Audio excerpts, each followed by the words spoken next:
باب نبوت بند ہو گیا ہے، پس خدا بر ما شریعت ختم کر، بر رسول ما رسالت ختم کر۔ ما کان محمد ابا احد من رجالکم ولکن رسول اللہ وخاتم النبیین، واضح غیر مبہم اور حتمی اعلان۔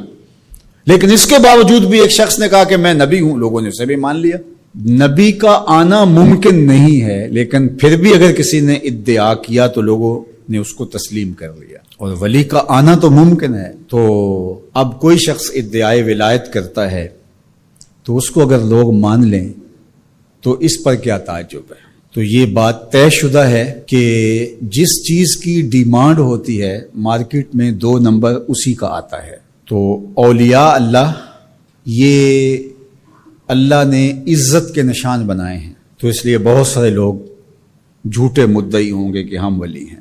ولی کی جو حقیقی علامتیں ہیں وہ تقوی ہے، ایمان کی وہ اعلیٰ ترین منزل ہے جو اس کو نصیب ہوتی ہے، جو باقی لوگوں کا وہ مقسوم نہیں ہے۔ تو اب یہ تو منزل حاصل نہیں ہو پائے گی ان کو۔ اب ولی کی ایک ظاہری علامت جو بادی النظر میں ہے وہ کرامت ہے۔ اب کرامت کا ظہور بھی 2 نمبر لوگوں سے نہیں ہو سکتا، لیکن کوئی جھوٹی بات منسوب تو کر سکتے ہیں اپنے ساتھ، یا کوئی مکر، کوئی فن، اس کو کرامت تو قرار دے سکتے ہیں دجل، فریب اور دھوکے کے ذریعے سے، اور ایسا ہوتا ہے۔ تو اگر 2 نمبر اولیاء پائے جائیں اور ہم پہچان بھی جائیں یہ 2 نمبر ہیں، یا کسی کی جھوٹی کرامت کو سنیں، تو اس کا یہ مطلب ہوگا کہ ہم اولیاء کا انکار کر دیں۔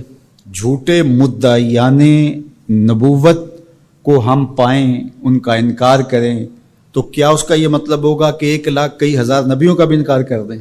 کوئی جھوٹا مدعی نبوت جھوٹے معجزات پھیلا دے اپنے، ان جھوٹے معجزات کا ہم انکار کریں، تو کیا اس بہانے ہم سچے نبیوں کے معجزات کا بھی انکار کر دیں؟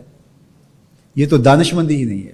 اس طرح 2 نمبر لوگوں کے گڑے ہوئے کلام کو، گڑی ہوئی باتوں کو، ان کے دجل و فریب کو، ان کی تلبیسات کو، ان کی دسیسہ کاریوں کو، ان کے مکر کو، ان کے متبعین کی گڑی ہوئی چیزوں کو، ان کے حفوات کو ہم کیا کرامت قرار دے دیں؟ ہم کہتے ہیں نہیں، بالکل نہیں ہے۔ تو کیا اس کا یہ مطلب ہے، اس کا یہ مفہوم ہے کہ جو اللہ کے ولی ہیں ان کے حقیقی کرامات کا انکار کر دیا جائے؟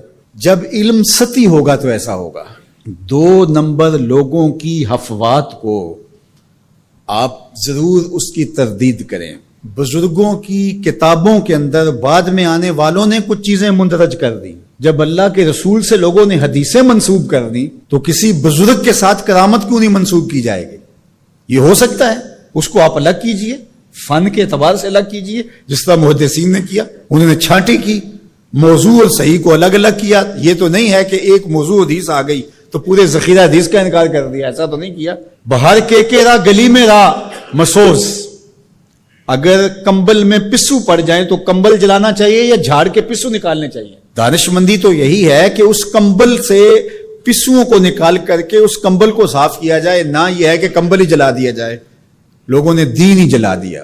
اور میں آپ کو ایک کہانی قرآن سے سناؤں۔ واقعہ اس طرح ہوا کہ حضرت سلیمان علیہ السلام کو آ کے ہدہد نے بتایا کہ ملک سبا میں ایک خاتون ہے جو لوگوں پر حکمرانی کر رہی ہے، اور اس کے پاس بہت بڑا تخت ہے۔